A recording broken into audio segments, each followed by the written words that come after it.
très longtemps, l'hypnose n'a été qu'un spectacle intrigant. Mais petit à petit, les hypnotiseurs se sont aperçus qu'ils pouvaient, grâce à elle, soigner toutes sortes de troubles de la santé ou du comportement. Douleurs chroniques, addictions, stress, phobie. Comment est-ce possible? Par quel mécanisme à l'intérieur du corps l'hypnose peut-elle nous soigner? Quelles sont les possibilités et les limites de cette hypnose thérapeutique? Reportage de Dorian Chotard. Quand on pense à l'hypnose, on imagine surtout des images de spectacles. Mais saviez-vous que cette pratique est de plus en plus utilisée dans les cabinets médicaux et les hôpitaux? 9 personnes sur 10 seraient réceptives à l'hypnose. Alors cette technique peut-elle vraiment soigner? Et comment? Nous avons mené l'enquête. Je vais compter jusqu'à 3. Pour comprendre les mécanismes de l'hypnose, nous avons accompagné Jean-Emmanuel Combes, hypnotiseur depuis 7 ans. Nous ne sommes pas dans une salle de spectacle, mais dans la rue. Son truc, c'est d'hypnotiser des passants. Prends une grande inspiration, ferme les yeux et détends-toi complètement. Et juste garde les yeux fermés et plonge à l'intérieur de toi. Et je vais juste te demander de tenir ce bras en l'air. Tu vas sentir le bras qui se met à monter tout seul. Et lorsque la main touche le front, j'aimerais que tu imagines qu'elle se colle, comme tout à l'heure. En moins d'une minute, Laurine se retrouve avec une main collée sur le front et elle est incapable de l'enlever. Tu t'amuses même avec l'autre main d'essayer de la décoller, de constater qu'elle refuse de bouger. Que plus tu essayes, plus ça se colle encore. Et là, ça se décolle tout naturellement. Maintenant. Ok, super. C'est trop marrant. Et tu vois, ça marche finalement. Dans quel état Laurine s'est-elle trouvée à ce moment-là? Réponse avec le psychologue hypnothérapeute Antoine Bioy. Il n'y a pas du tout de sommeil en hypnose, c'est-à-dire que l'on est en état de conscience modifié, un peu décalé par rapport à la réalité, mais on est dans un état d'éveil, on parle parfois d'éveil paradoxal. Parce que sa conscience l'a accepté, Laurine s'est retrouvée sous l'emprise de l'hypnotiseur. Et celui-ci a pu modifier chez sa victime sa perception de la réalité. C'est vraiment trop bizarre. C'est vraiment l'impression physique de pas arriver, pas contrôler son corps en fait. En plus du corps, Jean-Emmanuel peut aussi chambouler notre esprit. Et les changements qu'il arrive à provoquer peuvent même durer après l'hypnose. Regardez. Imagine ton prénom écrit en nuage. Et d'ailleurs, c'est quoi ton prénom? Émilie. Maintenant, j'aimerais que ton inconscient s'amuse à faire revenir d'autres nuages, mais avec un nouveau prénom pour toi. Et j'aimerais que là, maintenant, tu me dises quel prénom tu vois s'afficher dans le ciel. Julia, c'est ça? Ok. Jean-Emmanuel fait croire à Émilie qu'elle s'appelle en fait Julia. Quand tu veux, tu peux ouvrir les yeux. Yes. Ça va? Tu te sens bien, normal? T'es pas sous hypnose, là? Non, tu t'appelles? Julia, mais t'es pas sous hypnose. Incroyable, Émilie n'arrive plus à retrouver son prénom. Son cerveau, sous hypnose, a enregistré les directives de Jean-Emmanuel. Je vais te demander ton bras. L'hypnose est le pouvoir de l'imagination. L'hypnose est le pouvoir de l'imaginaire. À un moment donné, mon activité psychique permet de pouvoir berner le cerveau. Je peux créer un environnement ou une réalité qui n'est pas exactement ce qu'elle est. Et cette modification de la réalité peut perdurer dans le cerveau pendant plusieurs heures.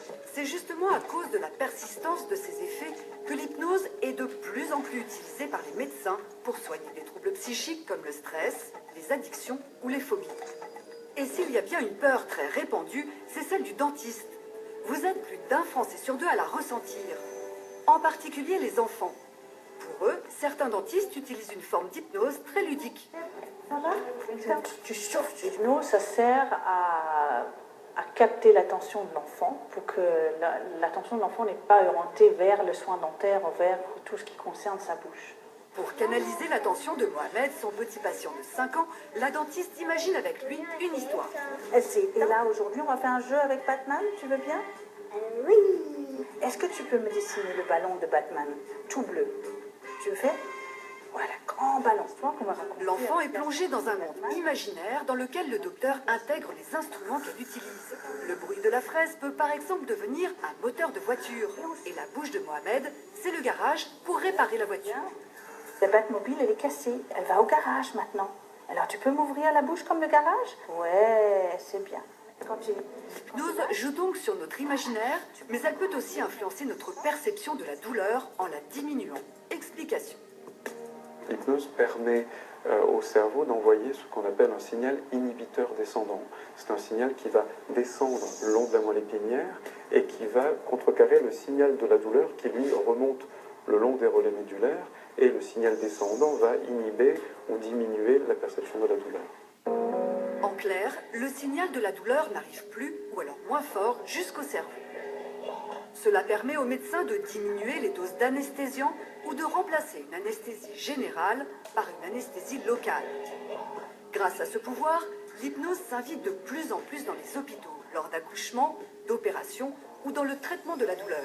Une chose est sûre, la mère de Mohamed est soulagée d'avoir découvert cette méthode étonnante. On l'a emmené au moins 5-6 fois chez les orthodontistes. Il refusait de se laisser faire, il pleurait, les cris, c'était dans tout le cabinet. Et bien en venant ici, il n'a plus peur en fait. Mais l'hypnose peut-elle aller plus loin et guérir une phobie? Laurent souffre de vertige. Celui-ci est apparu il y a 15 ans après une randonnée périlleuse sur l'île de la Réunion. Nous l'avons amené chez Olivier Perrault, hypnothérapeute. Première étape, évaluer son vertige. Pour cela, direction le toit de l'immeuble.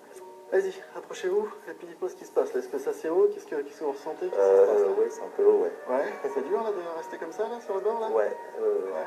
J'ai besoin de m'accrocher là parce que non, Compliqué, hein? ouais, je suis pas très à l'aise. Non.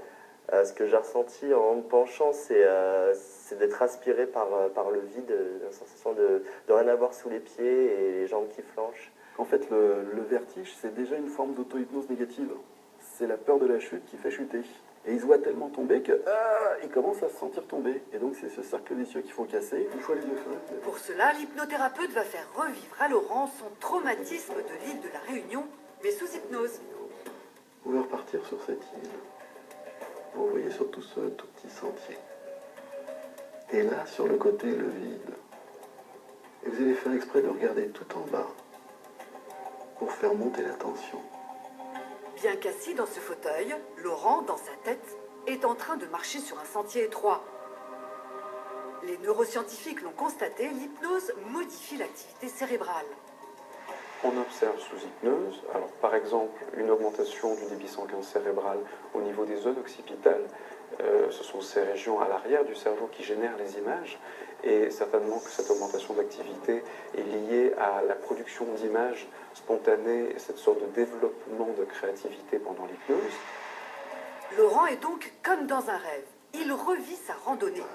Le thérapeute va alors intervenir dans ses souvenirs et les modifier pour les rendre moins pénibles. Là maintenant, vous allez vous donner des images de solutions. C'est-à-dire que vous allez imaginer un sol très stable, très solide sous vos pieds. Vos jambes deviennent rigides, solides. Regardez en bas, regardez le vide, vous allez constater quelque chose de surprenant. La peur monte moins. Quel va être le résultat de cette séance? Beaucoup plus fort. Retour sur le toit. Hop là. Allez, on va se mettre au bon endroit et on va voir la différence.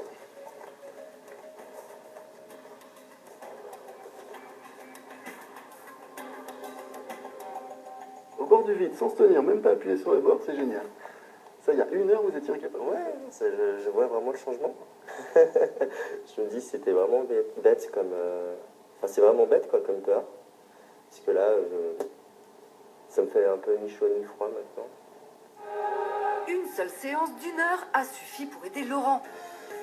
En utilisant les ressources de notre imagination, vous savez maintenant comment l'hypnose peut nous aider à surmonter des petites peurs, des phobies et à mieux maîtriser la douleur. Le jeûne, c'est la